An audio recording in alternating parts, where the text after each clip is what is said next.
ఒక short video viral అవ్వడానికి ఈ 5 హ్యాక్స్ అయితే యూజ్ చేయండి. First hack 3 seconds voice over. ఒక వీడియో ఓపెన్ చేయగానే ఫస్ట్ 3 సెకండ్స్ వాయిస్ ఓవర్ చాలా బాగా ఇవ్వాలి. ఒకవేళ ఫస్ట్ 3 సెకండ్స్ వాయిస్ ఓవర్ బాగా లేకపోతే ఆ వీడియోని ఆడియన్స్ స్వైప్ చేస్తారు. అందుకే first 3 seconds story main concept ని చెప్పాలి. ఒకసారి ఈ వీడియో చూడండి. ఇతర దేశాల్లో ఉన్న కొన్ని విచిత్రమైన స్కూల్ రూల్. ఈ వీడియో ప్రపంచంలో ఉన్న కొందరు పనికి మాలిన డిజైనర్స్ నెంబర్ 1.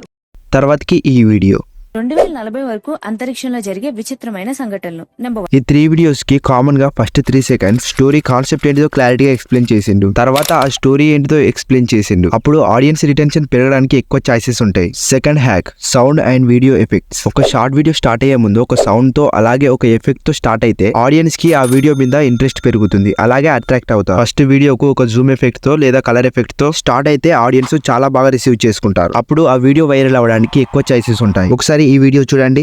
మీ మొబైల్లో ఒక్క వర్డ్ టైప్ మళ్ళీ ఈ వీడియో.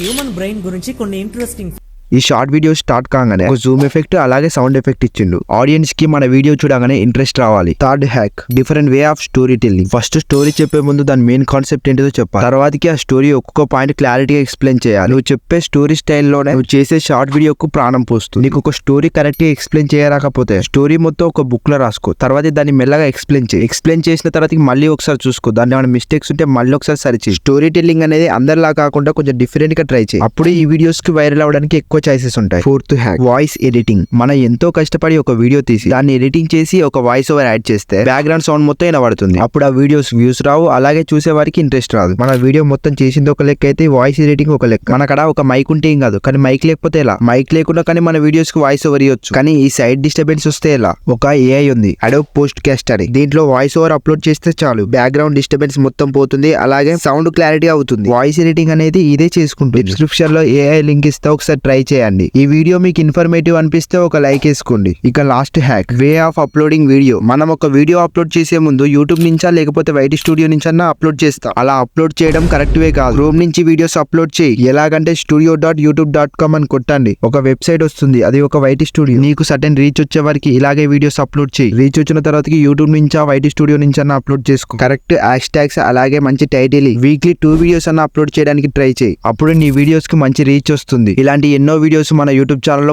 ముందు ఎన్నో వీడియోస్ వస్తాయి. దీనికోసం నా ఛానల్ ని సబ్స్క్రైబ్ చేసుకోండి. అలాగే ఈ వీడియో మీకు ఇన్ఫర్మేటివ్ అనిపిస్తే ఒక లైక్ చేసుకోండి.